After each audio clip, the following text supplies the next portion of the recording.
42ஆம் அதிகாரம். இதோ நான் ஆதரிக்கிற என் தாசன், நான் தெரிந்து கொண்டவரும் என் ஆத்துமாவுக்கு பிரியமானவரும் இவரே. என் ஆவியை அவர் மேல் அமரப் பண்ணினேன். அவர் புறஜாதிகளுக்கு நியாயத்தை வெளிப்படுத்துவார். அவர் கூக்குரலிடவும் மாட்டார். தம்முடைய சத்தத்தை உயர்த்தவும் அதை வீதியிலே கேட்கப் பண்ணவும் மாட்டார். அவர் நெரிந்த நாணலை முறியாமலும் மங்கி எரிகிற திரியை அணையாமலும் நியாயத்தை உண்மையாக வெளிப்படுத்துவார். அவர் நியாயத்தை பூமியிலே நிலைப்படுத்தும் மட்டும் இழக்கரிப்பதுமில்லை, பதறுவதுமில்லை. அவருடைய வேதத்துக்கு தீவுகள் காத்திருக்கும். வானங்களை சிருஷ்டித்து அவைகளை விரித்து பூமியையும் அதிலே உற்பத்தியாகிறவைகளையும் பரப்பினவரும் அதில் இருக்கிற ஜனத்துக்கு சுவாசத்தையும் அதில் நடமாடுகிறவர்களுக்கு ஆவியையும் கொடுக்கிறவருமான கர்த்தராகிய தேவன் சொல்லுகிறதாவது: நீர் குருடருடைய கண்களை திறக்கவும் கட்டுண்டவர்களை காவலிலிருந்தும் இருளில் இருக்கிறவர்களை சிறைச்சாலையிலிருந்தும் விடுவிக்கவும் கர்த்தராகிய நான் நீதியின்படி உம்மை அழைத்து உம்முடைய கையை பிடித்து உம்மை தற்காத்து உம்மை ஜனத்திற்கு உடன்படிக்கையாகவும் ஜாதிகளுக்கு ஒளியாகவும் வைக்கிறேன். நான் கர்த்தர், இது என் நாமம். என் மகிமையை வேறொருவனுக்கும் என் துதியை விக்கிரகங்களுக்கும் கொடேன். பூர்வ காலத்தில் தெரிவிக்கப்பட்டவைகள் இதோ நிறைவேறலாயின. புதியவைகளையும் நானே அறிவிக்கிறேன். அவைகள் தோன்றாததற்கு முன்னே அவைகளை உங்களுக்கு சொல்லுகிறேன். சமுத்திரத்தில் யாத்திரை பண்ணுகிறவர்களே, அதில் உள்ளவைகளே, தீவுகளே, அவைகளின் குடிகளே, கர்த்தருக்கு புதுப்பாட்டை பாடுங்கள். பூமியின் கடையாந்தரத்திலிருந்து அவருடைய துதியை பாடுங்கள். வனாந்தரமும் அதன் ஊர்களும் கேதாரியர் குடியிருக்கிற கிராமங்களும் உரத்த சத்தமிடக் கடவது. கண்மலைகளிலே குடியிருக்கிறவர்கள் கெம்பீரித்து பர்வதங்களின் கொடுமுடியிலிருந்து ஆர்ப்பரிப்பார்களாக. கர்த்தருக்கு மகிமையைச் செலுத்தி அவர் துதியை தீவுகளில் அறிவிப்பார்களாக. கர்த்தர் பராக்கிரமசாலியைப் போல் புறப்பட்டு யுத்த வீரனைப் போல் வைராக்கியம் மூண்டு முழங்கி கெர்ச்சித்து தம்முடைய சத்துருக்களை மேற்கொள்ளுவார். நான் வெகு காலம் மௌனமாயிருந்தேன், சும்மா இருந்து எனக்குள்ளே அடக்கிக் கொண்டிருந்தேன். இப்பொழுது பிள்ளை பெறுகிறவளைப் போல சத்தமிட்டு அவர்களை பாழாக்கி விழுங்குவேன். நான் மலைகளையும் குன்றுகளையும் பாழாக்கி அவைகளிலுள்ள பூண்டுகளையெல்லாம் வாடப் பண்ணி ஆறுகளை திட்டுகளாக்கி ஏரிகளை வற்றிப்போக பண்ணுவேன்.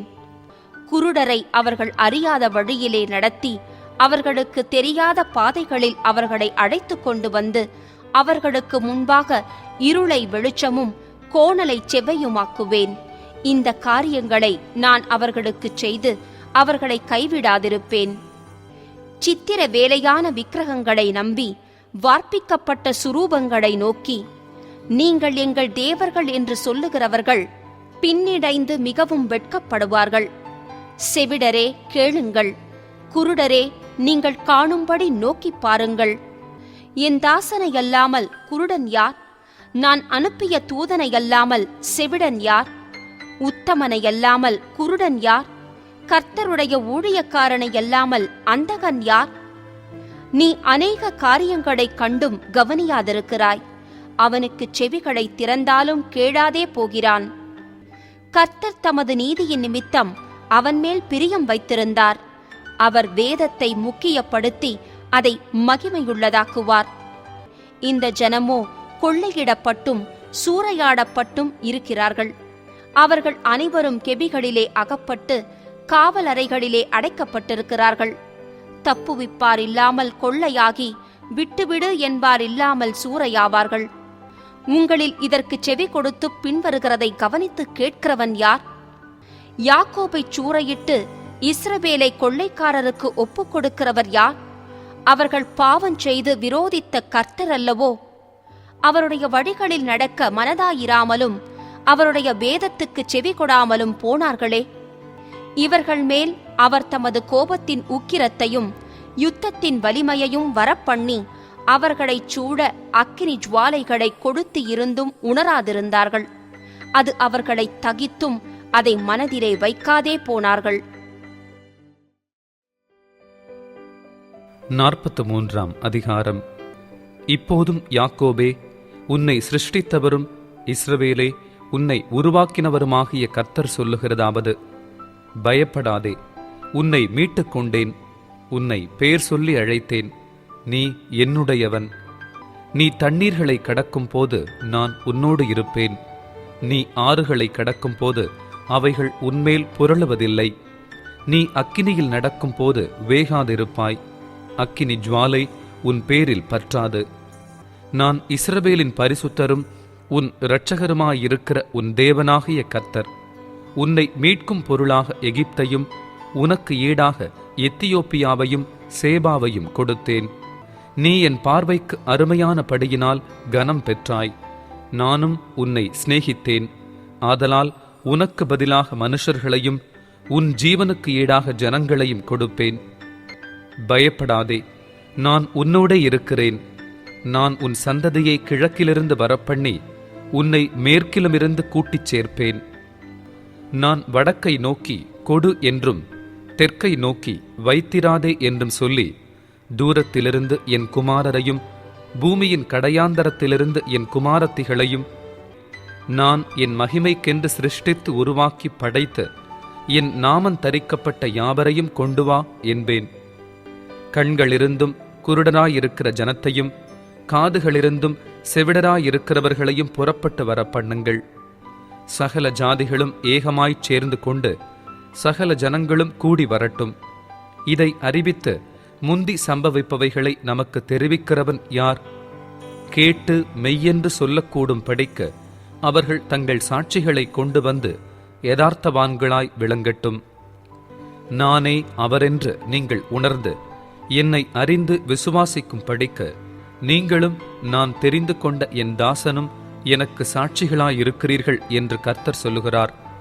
எனக்கு முன் ஏற்பட்ட தேவன் இல்லை, எனக்கு பின் இருப்பதும் இல்லை. நானே கர்த்தர், என்னை அல்லாமல் இரட்சகர் இல்லை. நானே அறிவித்து இரட்சித்து விளங்க பண்ணினேன். உங்களில் இப்படி செய்யத்தக்க அந்நிய தேவன் இல்லை. நானே தேவன் என்பதற்கு நீங்கள் எனக்கு சாட்சிகள் என்று கர்த்தர் சொல்லுகிறார். நாள் உண்டாகாததற்கு முன்னும் நானே இருக்கிறேன். என் கைக்கு தப்புவிக்கத்தக்கவன் இல்லை. நான் செய்கிறதை தடுப்பவன் யார்? நான் உங்களுக்காக அரண்களெல்லாம் இடிந்து விழவும் கல்தேயர் படவுகளிலிருந்து அலறவும் செய்யத்தக்கவர்களை பாபிலோனுக்கு அனுப்பினேன் என்று உங்கள் மீட்பரும் இஸ்ரவேலின் பரிசுத்தருமாகிய கர்த்தர் சொல்லுகிறார். நானே உங்கள் பரிசுத்தராகிய கர்த்தரும் இஸ்ரவேலின் சிருஷ்டிகரும் உங்கள் ராஜாவுமானவர். சமுத்திரத்திலே வழியையும் வலிய தண்ணீர்களிலே பாதையையும் உண்டாக்கி ரதங்களையும் குதிரைகளையும் இராணுவங்களையும் பராக்கிரமசாலிகளையும் புறப்பட பண்ணி அவைகள் எழுந்திராத படிக்கு ஒருமித்து விழுந்து கிடக்கவும் ஒரு திரி அணைகிறது போல் அவைகள் அணைந்து போகவும் பண்ணுகிற கர்த்தர் சொல்லுகிறதாவது: முந்தினவைகளை நினைக்க வேண்டாம், பூர்வமானவைகளை சிந்திக்க வேண்டாம். இதோ நான் புதிய காரியத்தை செய்கிறேன், இப்பொழுதே அது தோன்றும். நீங்கள் அதை அறியீர்களா? நான் வனாந்தரத்திலே வழியையும் அவாந்தர வெளியிலே ஆறுகளையும் உண்டாக்குவேன்.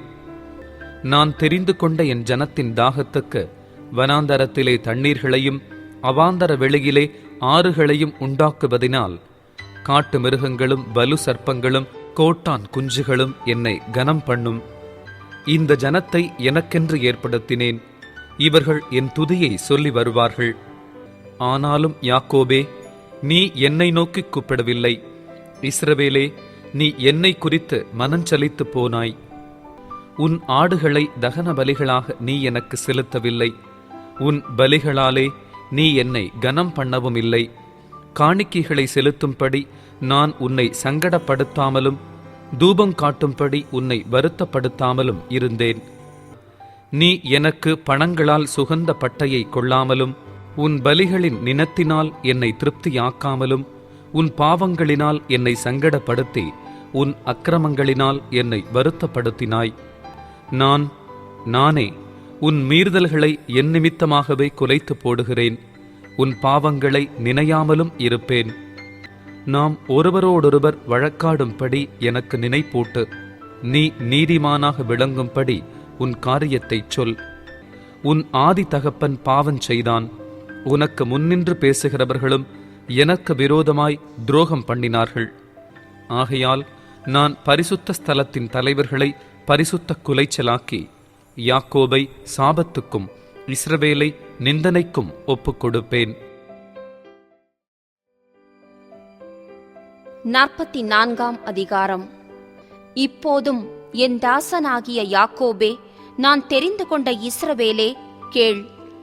உன்னை உண்டாக்கினவரும் தாயின் கற்பத்தில் உன்னை உருவாக்கினவரும் உனக்கு துணை செய்கிறவருமாகிய கர்த்தர் சொல்லுகிறதாவது: என் தாசனாகிய யாக்கோபே, நான் தெரிந்து கொண்ட யெஷூரனே, பயப்படாதே. தாகமுள்ளவன் மேல் தண்ணீரையும் வறண்ட நிலத்தின் மேல் ஆறுகளையும் ஊற்றுவேன். உன் சந்ததியின் மேல் என் ஆவியையும் உன் சந்தானத்தின் மேல் என் ஆசிர்வாதத்தையும் ஊற்றுவேன். அதனால் அவர்கள் புல்லின் நடுவே நீர்க்கால்களின் ஓரத்திலுள்ள அலரிச் செடிகளைப் போல வளருவார்கள். ஒருவன் நான் கர்த்தருடையவன் என்பான். ஒருவன் யாக்கோபின் பேரை தரித்துக் கொள்வான். ஒருவன் தான் கர்த்தருடையவன் என்று கையெழுத்து போட்டு இஸ்ரவேலின் நாமத்தை தரித்துக் கொள்வான். நான் முந்தினவரும் நான் பிந்தினவருந்தானே, என்னைத் தவிர தேவன் இல்லை என்று இஸ்ரவேலின் ராஜாவாகிய கர்த்தரும் சேனைகளின் கர்த்தராகிய அவனுடைய மீட்பரும் சொல்லுகிறார். பூர்வ காலத்து ஜனங்களை நான் ஸ்தாபித்தது முதற்கொண்டு என்னைப் போல எதையாகிலும் வரவழைத்து இன்னின்னதென்று முன்னறிவித்து எனக்கு முன்னே வரிசையாக நிறுத்தத்தக்கவன் யார்? நிகழ்காரியங்களையும் வருங்காரியங்களையும் தங்களுக்கு அவர்கள் அறிவிக்கட்டும். நீங்கள் கலங்காமலும் பயப்படாமலும் இருங்கள். அக்கால முதற்கொண்டு நான் அதை உனக்கு விளங்க பண்ணினதும் முன்னறிவித்ததும் இல்லையோ? இதற்கு நீங்களே என் சாட்சிகள். என்னைத் தவிர தேவனுண்டோ? வேறொரு கண்மலையும் இல்லையே. ஒருவனையும் அறியேன். விக்கிரகங்களை உருவாக்குகிற யாவரும் வீணர். அவர்களால் இச்சிக்கப்பட்டவைகள் ஒன்றுக்கும் உதவாது.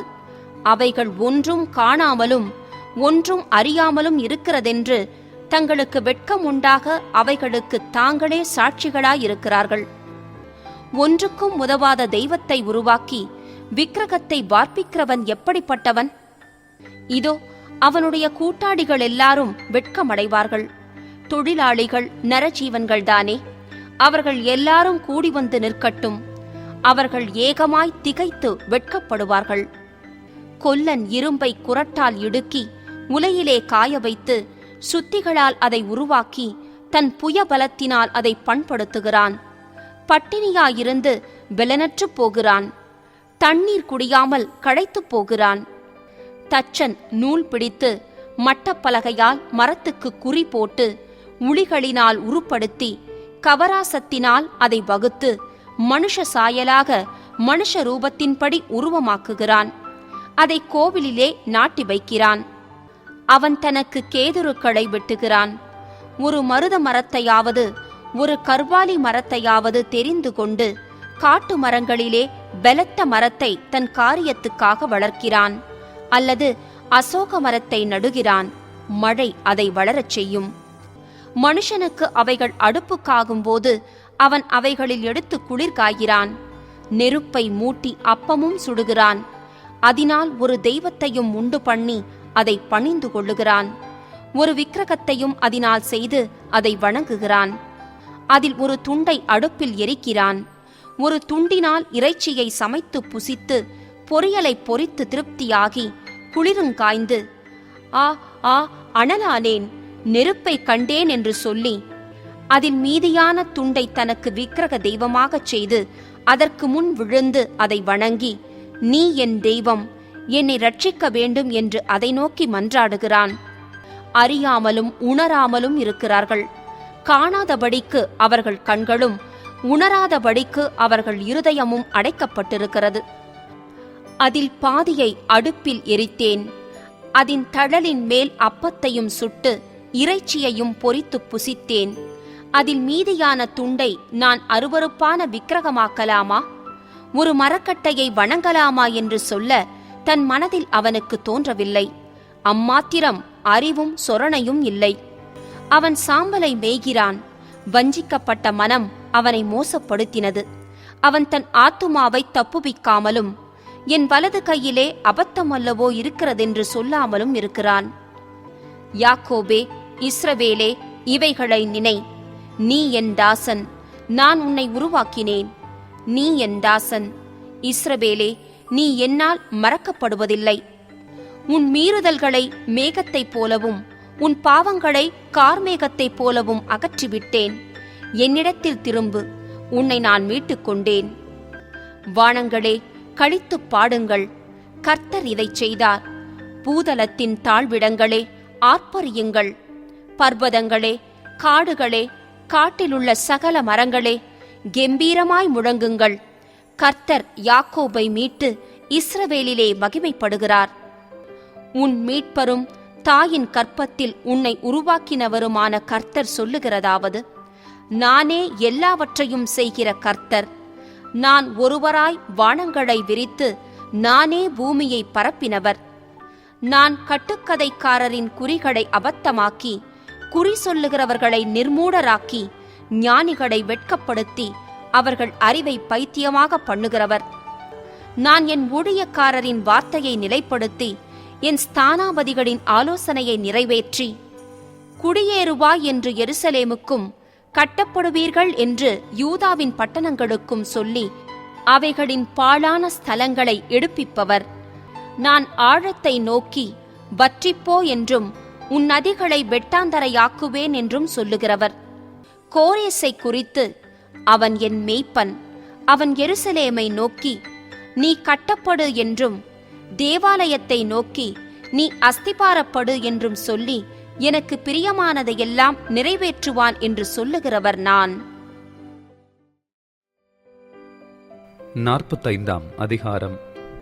கர்த்தராகிய நான் அபிஷேகம் பண்ணின கோரேசுக்கு முன்பாக ஜாதிகளை கீழ்ப்படுத்தி ராஜாக்களின் இடைக்கட்டுகளை அவிழ்க்கும் படிக்கும் அவனுக்கு முன்பாக வாசல்கள் பூட்டப்படாதிருக்க கதவுகளை திறந்து வைக்கும் படிக்கும் அவனை பார்த்து அவன் வலது கையை பிடித்து கொண்டு அவனுக்கு சொல்லுகிறதாவது: நான் உனக்கு முன்னே போய் கோணலானவைகளை செவ்வையாக்குவேன். உன்னை பெயர் சொல்லி அழைக்கிற இஸ்ரவேலின் தேவனாகிய கர்த்தர் நானே என்று நீ அறியும் படிக்க வெண்கல கதவுகளை உடைத்து இருப்பு தாழ்பாள்களை முறித்து அந்தகாரத்தில் இருக்கிற பொக்கிஷங்களையும் ஒளிப்பிடத்தில் இருக்கிற புதையல்களையும் உனக்கு கொடுப்பேன். நான் என் தாசனாகிய யாக்கோபின் நிமித்தமும் நான் தெரிந்து கொண்ட இஸ்ரவேலி நிமித்தமும் நான் உன்னை பெயர் சொல்லி அழைத்த நீ என்னை அறியாதிருந்தும் உனக்கு நாமம் தரித்தேன். நானே கர்த்தர், வேறொருவர் இல்லை. என்னைத் தவிர தேவன் இல்லை. என்னைத் தவிர ஒருவரும் இல்லை என்று சூரியன் உதிக்கிற திசையிலும் அது அஸ்தமிக்கிற திசையிலும் அறியப்படும் படிக்க நீ என்னை அறியாதிருந்தும் நான் உனக்கு இடைக்கட்டு கட்டினேன். நானே கர்த்தர், வேறொருவர் இல்லை. ஒளியை படைத்து இருளையும் உண்டாக்கினேன். சமாதானத்தை படைத்து தீங்கையும் உண்டாக்குகிறவர் நானே. கர்த்தராகிய நானே இவைகளையெல்லாம் செய்கிறவர். வானங்களே, உயர இருந்து சொரியுங்கள்.